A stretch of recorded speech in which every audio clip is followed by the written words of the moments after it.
আবার অপর পাশে কিন্তু যে কন্ডেন্সারটা আছে, এই কন্ডেন্সারটা কি করছে, উত্তপ্ত হয়, গরম হয়। এই গরম হলে এখানে যে ফ্যানটা আছে, এর পিছন থেকে প্রকৃতির যে বাতাসটা আছে, এই অংশটুকু বাইরে থাকে, প্রকৃতির যে বাতাসটা আছে, সাধারণ যে বাতাসটা আছে, সেই বাতাসটা এখান থেকে টানে। দেখো টানতেছে না? টানতেছে কিনা? আমরা ভিতরে ঢুকাবো না, ঢুকালে ভেঙে যেতে পারে, পাখাটা ভেঙে যেতে পারে, খুব সেন্সিটিভ পাখা। তো এখান থেকে বাতাস ঢুকে, কিন্তু এখান থেকে বাতাসটা কি হয়, বের হয়ে যাচ্ছে। কিন্তু দেখছো, এই যে বোঝা যায় কি যে বাতাসটা এখান থেকে বের হয়।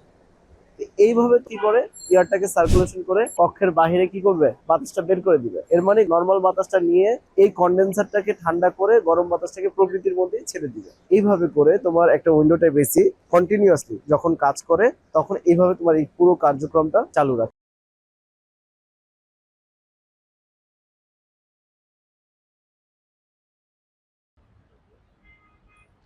দক্ষ হয়ে বিদেশ যাব,